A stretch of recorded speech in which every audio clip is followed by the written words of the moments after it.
Hello everyone. Today we are going to discuss one of the most important concept related problems of thermodynamics for the which are very important for the point of view of your CSIR net examination as well as GATE JEST TIFR BAG examination. Adiabatic process, जैसा कि आप सभी जानते हैं और मैंने भी पहले कई क्लासेस में डिस्कस कर लिया कि आपका जो थर्मोडायनेमिक्स और स्टैटिस्टिकल मैकेनिक्स है वो आपका CSIR नेट एग्जाम में 35 to 38 मार्क्स का आता है, जिसमें से ज्यादा स्टेटिस्टिकल मैकेनिक्स कंटेन करता है और थर्मोडायनेमिक्स का लो यानी कि लो वेटेज रहता है, वो कैरी करता है कम मार्क्स लाइक 10 to 12 मार्क्स का आपके पास एग्जामिनेशन में। अगर मैं पर्टिकुलर बात करूं CSIR नेट वाले में एडियाबैटिक प्रोसेस आए, उसमें थर्मोडायनेमिक्स आएगा, सॉरी थर्मोडायनेमिक्स के अंदर से भी अब ऐसे कौन से कंसेप्ट है जो काफी इंपॉर्टेंट है, वो सबसे एक जो मैं 99.9 चांसेस रहते हैं और मैं भी उसको सजेस्ट करता हूं, एडियाबैटिक प्रोसेस। जो हमारे पास आइसोथर्मल रहती है उनसे प्रॉब्लम कभी नहीं आएगा। एडियाबैटिक में चूंकि हल्का सा कंफ्यूजिंग कॉम्प्लेक्स पार्ट रहता है, दैट इज वाई वो एडियाबैटिक को ज्यादा प्रेफर करता है, जो भी पैनल प्रोफेसर का आपके लिए क्वेश्चन पेपर सेट आउट करता है। तो बेस्ड न्यूमेरिकल प्रॉब्लम एडियाबैटिक पर हम आज करेंगे। उम्मीद करता हूं इसका थ्योरी आपको अच्छे से आता होगा। नहीं आता होगा तो आप हमारी बैक वीडियोस को भी या फिर अपकमिंग वीडियोस को भी फॉलो कर सकते हैं। Okay, so this is Rahul है, Unacademy top educator in CSIR UGC NET category.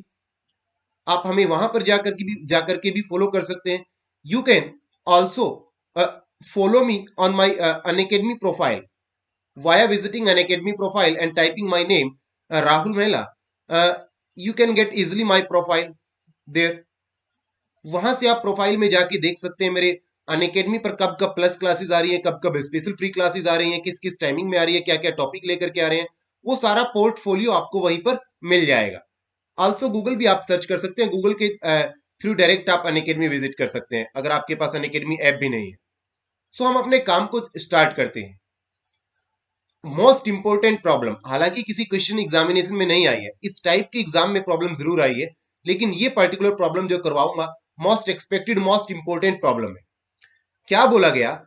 When an ideal monoatomic gas is expanded adiabatically. Word क्या आया मेरे पास? एडियाबेटिकली। वर्ड कौन आया मेरे पास? एडियाबेटिकली। इस पर ज्यादा फोकस करना है।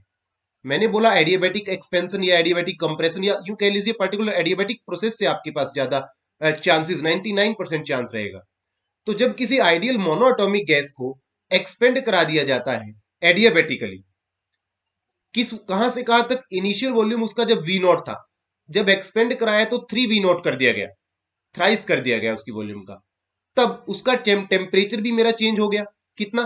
पहले जब इनिशियली टी नॉट था, तो आफ्टर एडियाबेटिक एक्सपेंशन और आफ्टर जब हमने वॉल्यूम को एक्सपेंड कराया थ्राइसली, तो मेरे पास T naught to T B temperature साथ ही चेंज हो गया। हमने निकालना है then the ratio of T by T naught is बताना है हमने। आपको हिंट के तौर पर गिवन है, ये चाहे जरूरी नहीं आपको गिवन रहेगा गामा का वैल्यू, गामा का वैल्यू कोई जरूरी बात नहीं है आपको गिवन रहेगा, है ना। दिस वन, ये आपको किन्हीं क्वेश्चन में दे देगा, किन्हीं क्वेश्चन में नहीं देगा, तो आपको वैसे भी पता होना चाहिए। मोनोएटॉमिक के केस में गामा क्या है, डायटोमिक के केस में गामा क्या है, ट्रायटोमिक के केस में गामा क्या है, वो हमें मालूम होने चाहिए। ठीक है ना। चलिए इस क्वेश्चन को हम सॉल्व करेंगे। एक टाइम के लिए मैं मान के चलता हूं मुझे इस क्वेश्चन में गामा का वैल्यू नहीं गिवन है।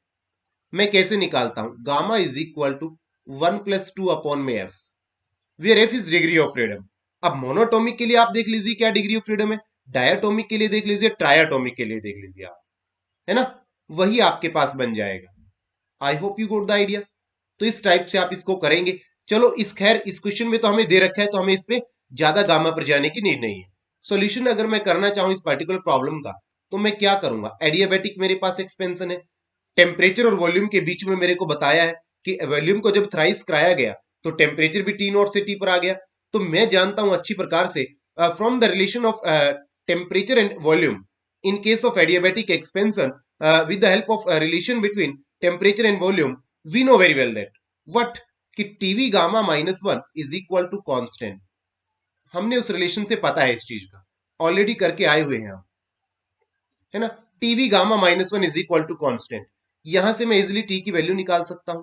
T is equal to constant आपने जो कोई लिया, इसको आप के मान लीजिए, के कोई कॉन्स्टेंट सपोज ये मैंने लिया, अपॉन में कितना? वी गामा -1 ये मेरे पास हो जाएगा वी गामा -1। नाउ अभी इसके अंदर मुझे क्या करना होगा वो हम चेक करने की कोशिश करते हैं, है ना। अब टी नोट से टी पर वो चेंज गया, जब इनिशियली वो टी नोट पर था तब मेरे पास मैं क्या लिख सकता हूं, के अपॉन में वॉल्यूम कितना रहा होगा उस टाइम पर, वी नोट रहा होगा। ये बातें कब की है, एक्सपेंड कराने से पहले की। ये जो हमने किया अजम्पशन, ये एक्सपेंड कराने से पहले का है। नाउ अब मैं टी की बात करता हूं। अब जब मैं टी की बात करूंगा मींस मैंने एक्सपेंड करा दिया होगा उसको थ्राइसली, जैसा कि गिवन है। अगर मैं टी की बात करूं तो मेरे पास रहेगा तो एज इट इज, लेकिन वॉल्यूम वी नोट की जगह मेरे पास कितना आ जाएगा, 3v0 gamma -1 as it is रहेगा, है ना। नाउ अब अगर हम देखना चाहें टी बाय टी नॉट तो मेरे पास कितना बनेगा, आप यहां से चेक कर लीजिएगा। अब नाउ अगर मैं देखना चाहूं अपने पास टी बाय टी नोट का रेशियो ही तो मेरे को निकालना है। आप क्या करा दीजिए, T by T naught, T कितना मेरे पास था और टी बाय नोट कितना था मेरे पास, वो आप भी जानते हैं हम भी जानते हैं। टी कितना था मेरे पास, के अपॉन में 3v0 gamma -1 upon T not कितना था, के अपॉन में वी नॉट गामा -1। अब कैंसिल जो हो रहा है उसको कैंसिल कर दीजिए आप, जो कैंसिल चीजें हो रही है उसको कैंसिल कर दीजिए, और यहां से मैं डालता हूं इज इक्वल टू कितना बचेगा, 1/3 गामा -1। अब गामा का वैल्यू चूंकि मोनोअटोमिक है, gamma is equal to 5/3 given है, मोनोअटोमिक है, तो वो वैल्यू आप यहां से इजिली डाल सकते हैं। गामा का वैल्यू 5/3 आपको गिवन है, तो वो आप इजिली डाल दीजिए यहां से। कितना बन जाएगा, ratio T by T no, sorry this one is T upon T naught is equal to 1/3 5/3 -1। आप इसको सॉल्व करके देखेंगे तो मेरे पास 1/3 रेज टू पावर 2/3 आपके पास आंसर आ जाएगा। जो भी ऑप्शन में आपके पास प्रेजेंट होगा, क्योंकि 3.5 मार्क्स के लिए प्रॉब्लम थी तो आपको वहां से भी आइडिया लगा लेना चाहिए कि बिल्कुल इजी प्रॉब्लम ही होगी। तो आपके पास बी ऑप्शन मेरी ख्याल करेक्ट बन रहा है यहां से। I hope you got the idea. तो इस प्रकार से आपके एग्जामिनेशन में प्रॉब्लम आया करती है। नाउ अब मेरे पास एक और प्रॉब्लम आती है, नेट के प्रीवियस ईयर एग्जामिनेशन में वो प्रॉब्लम आई थी, दिस वन। कौन सी वाली, ये वाली, कि दो डिफरेंट थर्मोडायनेमिक सिस्टम आपको दिए गए हैं जो कि डिस्क्राइब हो रहे हैं किसी इक्वेशन के द्वारा अलग अलग।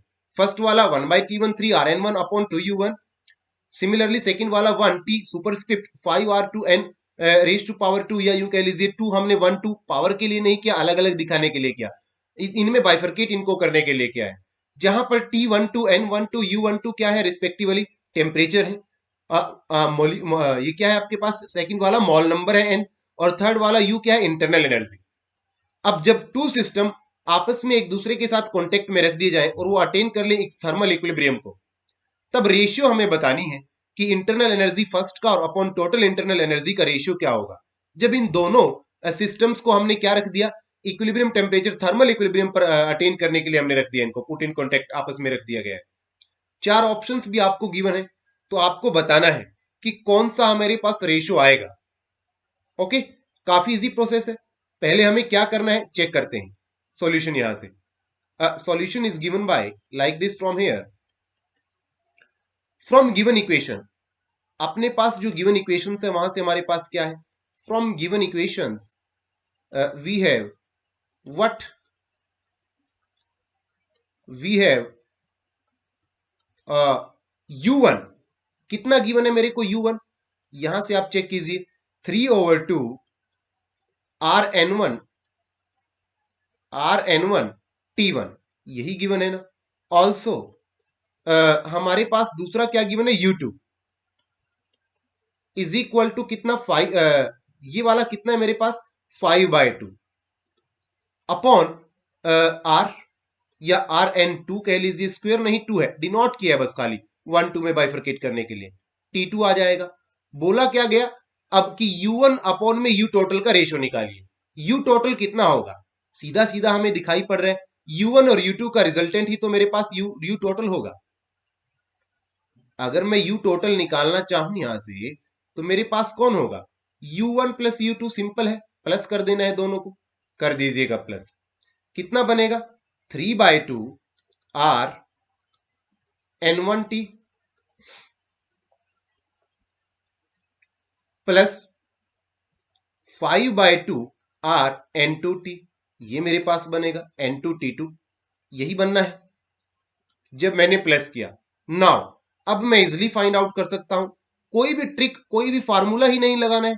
U1 अपॉन U टोटल पूछा है, U टोटल गिवन नहीं था, U1 प्लस U2 का सम करके ऐड करके रिजल्टेंट हमने निकाल लिया है U1 प्लस U2। अब मेरे पास इजिली क्या हो सकता है, U1 अपॉन U2 मैं कर सकता हूं, है ना, U1 upon U total, this implies that U1 upon U total मैं कैसे निकाल पाऊंगा, U टोटल भी मेरे पास अवेलेबल है और U1 भी मेरे पास अवेलेबल है ना। मैं नेक्स्ट स्लाइड पर इसको कर रहा हूं यहां से, क्योंकि यहां स्पेस कम है। तो U मेरे पास U1 अपॉन U टोटल मेरे को निकालना था। U1 किसके इक्वल बताइए आप, 3/2 R, R तो as it is gas constant है N1T1 अपॉन U टोटल कितना 3/2 R N1 T1 plus 5/2 R N2T2, यही तो है मेरे पास। अगर मैं इसको सोल्व करवाने लगूं, जब मेरा क्या बोला गया, एक क्वेश्चन एक लाइन और है, थर्मल इक्विलिब्रियम पर अटेन है, थर्मल पर मेरे दोनों टेम्परेचर कैसे हो जाएंगे, T1 plus equal to T2, यही सबसे ज्यादा गड़बड़ इस प्रॉब्लम में थी, ये सबसे ज्यादा कंफ्यूजिंग था। अगर आप ये आंसर निकालते, ऑप्शन में ये आंसर गिवन था लेकिन आपका गलत हो जाता। क्यों, क्योंकि आगे बोला गया जब उन दोनों सिस्टम को मैंने थर्मली इक्विलिब्रियम को पर अटेन करने के लिए लीव कर दिया, अलाउ कर दिया है। थर्मल इक्विलिब्रियम मतलब T1 is equal to T2, तो मैं उसको खाली T पुट कर सकता हूं, T1 is equal to T2 होगा मेरे पास, तो वो सारा कैंसिल आउट होगा मेरे पास, है ना, वो सारा मेरे पास कैंसिल आउट बन जाएगा। बचा कौन यहां से, दिस इंप्लाइज दैट U1, चूंकि ये क्यों लिखा मैंने, बिकॉज थर्मल इक्विलिब्रियम अटेन करना था, अटेन करने के लिए अलाउ किया गया था, है ना, thermal equilibrium, that is why. तो U1 अपॉन में कितना आ गया मेरे पास, U1 अपॉन में कितना, U टोटल कितना बन जाएगा, क्योंकि T1 is equal to T2 हो गया तो वो तो कैंसिल आउट सारा हो गया, और 3/2 ये 2 से 2 कैंसिल आउट आपका हो जाएगा। बचा कौन, 3 अपॉन टोटल, कैलकुलेट आप अगर आप करेंगे तो 3n मेरे पास बचेगा। यहां से मैं रफ करके दोबारा से लिख देता हूं, this one from here like this, see here this one 3n after calculating, मैं लास्ट फाइनल रिजल्ट लिख रहा हूं, 3n1 प्लस 5n2, ये मेरे पास रिजल्ट बनेगा लास्टली जो मैंने निकाला है। और ये आप अपने ऑप्शंस में देख लीजिए, जो भी ऑप्शन आपके पास होगा आपका करेक्ट आंसर यहां से बन जाएगा। क्लियर, तो इस प्रकार से आपके एग्जामिनेशन में प्रॉब्लम आया करती है, इस प्रकार से आपके पास एग्जामिनेशन में प्रॉब्लम आती होती है। तो मतलब कंसेप्ट आपके पक्के अगर हो गए ना, लाइक अब यहाँ पर थर्मल इक्विलिब्रियम का कंसेप्ट अटेन, या जो आपको अटेन जो किया गया, ये आपके अगर क्लियर ना होता तो आप तो ऊपर वाला आंसर निकालते, लेकिन आंसर तो नीचे वाला आया है। ओके, तो ये सिले सिले मिस्टेक्स वहां पर रहती हैं, ये आपने नहीं करनी। ऐसे ही हम और भी वीडियोस आपके लिए लेके आते रहेंगे, और भी लाइव क्लासेस आपके लिए लेके आते रहेंगे। स्टे ट्यून, स्टे कनेक्टेड, जल्द ही आपके लिए more and more effective content आपके CSIR नेट एग्जामिनेशन के पॉइंट ऑफ व्यू से बात अगर मैं करूं तो आने वाला है ना। डेली अपडेट कुछ ना कुछ आएंगी, तो आप यूट्यूब के चैनल को हमारे सब्सक्राइब करना मत भूलिएगा, फॉलो करना मत भूलिएगा हमें, चाहे यूट्यूब की बात हो चाहे अनअकैडमी की बात हो। बेल आइकन के बटन को प्रेस करना मत भूलिएगा, अगर बेल आइकन के बटन को प्रेस नहीं करते हैं तो आपके पास अपडेट्स नहीं आएंगी, फिर मिस हो जाएगा और फिर बहुत बड़ा नुकसान होगा, क्योंकि you know every concept is interrelated, intercorrelated with each other. पूरा फिजिक्स आपस में इंटर कॉरिलेटेड है। ये मत समझिए कि कल नया टॉपिक शुरू होगा तो पीछे से कोई लेना देना उसका नहीं है, हर एक आपस में इंटर कनेक्टेड है, इंटर कॉरिलेटेड है, तो आप हर एक चीज को देखिएगा। Thank you very much, guys, and don't forget to subscribe our YouTube channel. Stay connected, stay home, stay safe, and thank you very much. Have a nice day ahead so far. Bye.